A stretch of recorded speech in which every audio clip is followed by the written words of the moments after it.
Um dos 100 mil funcionários demitidos pelo governo de Donald Trump foi perguntado se ainda assim ele continuava apoiando o presidente que ajudou a eleger. Ao que ele respondeu: "Não foi ele quem me demitiu, foi Elon Musk." O servidor, agora desempregado, desconhece a palavra deliberação, que é diferente de escolha. A primeira-dama, Elon Musk, pode ter escolhido os funcionários que seriam demitidos com base em algum critério estabelecido por ele, mas quem deliberou sobre a demissão não foi ele. Escolha e deliberação são duas coisas diferentes e nós vamos falar sobre isso hoje. E nós vamos entender como elas se identificam com a nossa visão de mundo, que nem sempre é nossa.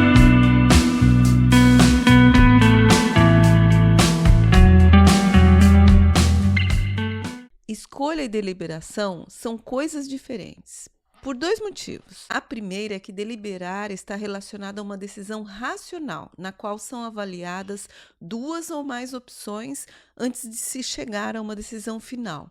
A segunda refere-se ao poder necessário para executar a deliberação. Qualquer um pode escolher, mas para deliberar é preciso estar empoderado para tal. Você delibera sobre as coisas que estão sob a sua responsabilidade. O problema é que nem toda deliberação é boa. Em um caso de interesse público, por exemplo, ela deve levar em consideração os interesses das pessoas. Em um caso corporativo, deve levar em consideração o sucesso do negócio, o cliente, a qualidade do produto ou do serviço, o retorno do investimento. No entanto, são pessoas que deliberam e algumas acabam priorizando interesses pessoais nas deliberações. E nesses interesses pessoais entra a visão de mundo de cada pessoa. Hoje nós vamos focar na deliberação de âmbito pessoal, que é, sim, influenciada pela nossa visão de mundo. No âmbito pessoal, fazemos escolhas, desde a cor da roupa até a forma como investimos o nosso tempo. Essas escolhas podem ou não ser ações deliberadas, porque podemos escolher colocar uma determinada roupa pelo fato de ter sido a primeira peça que vimos ao abrir a gaveta. Nesse caso, a escolha foi determinada simplesmente pela conveniência. Da mesma forma, podemos escolher involuntariamente ficar horas rolando a tela do celular sem que tenhamos deliberado de fato sobre o uso do nosso tempo. A deliberação é uma escolha racional que leva em consideração fatores que nos revelarão a vantagem de uma escolha em relação à outra. Para Aristóteles, a deliberação é o raciocínio do ser humano sábio, e esse é o ponto que deve ser ressaltado, que a sabedoria implica a decisão deliberada, e a decisão deliberada depende do raciocínio autônomo.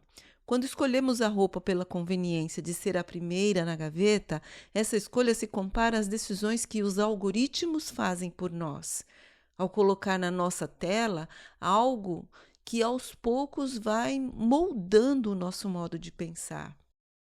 Da mesma forma, quando falamos ou nos posicionamos sobre questões diversas, levamos em consideração a nossa visão de mundo, que pode estar influenciada pela forma de pensar de outras pessoas. Para evitar essa armadilha, precisamos aprender a avaliar se as ideias que passam por nossa cabeça são realmente nossas ou se foram influências de outras pessoas, para que possamos conhecer novas formas de pensar, novos caminhos e, sempre que necessário, explorarmos novas possibilidades.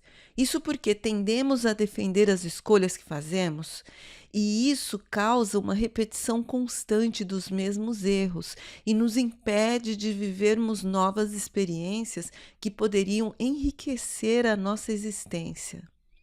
Esse comportamento nos limita, nos mantém fechados para mudanças, para os novos caminhos que podem nos apresentar novas paisagens e possibilidades que uma visão míope nos impede de ver. Do ponto de vista pessoal, permitimos que crenças que regem nosso comportamento se estabeleçam em nossa visão de mundo, sem nos darmos conta de que essas mesmas crenças podem nos prejudicar em algum momento. Sêneca, o filósofo que foi o principal representante do estoicismo durante o Império Romano, enfatizou em sua obra a importância da compreensão e o controle das emoções e desejos como uma forma de atingir a felicidade. No livro sobre a vida feliz, ele diz: devemos nos libertar desse comportamento de rebanho para nos curarmos disso. No entanto, como as massas estão dispostas a lutar contra a razão em defesa de seus próprios erros, permanecemos presos nessa situação. Para concluir essa reflexão, podemos e devemos reavaliar nossas ideias, hábitos e objetivos. Eles podem estar ultrapassados.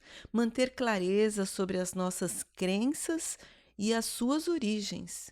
Observar se nossas falas refletem a nossa visão de mundo ou se estamos simplesmente repetindo o que outras pessoas estão falando. Nos permitir mudar de ideia quando for preciso. Fazer dessa observação e capacidade de reposicionamento um hábito. Para refletir melhor sobre esse tema, recomendo as seguintes leituras: Sobre a Vida Feliz, de Sêneca, Sobre a Tranquilidade da Alma, de Sêneca, Ética Nicômaco, de Aristóteles. No livro Desistir e Ter Coragem de Ser Feliz, eu falo sobre a desistência sob a perspectiva da coragem necessária para priorizarmos o que importa para nós. Refletir sobre a nossa visão de mundo possibilita o autoconhecimento, a autonomia do pensamento e abre espaço para novas ideias e caminhos. Isso faz parte do bem viver. Pense nisso.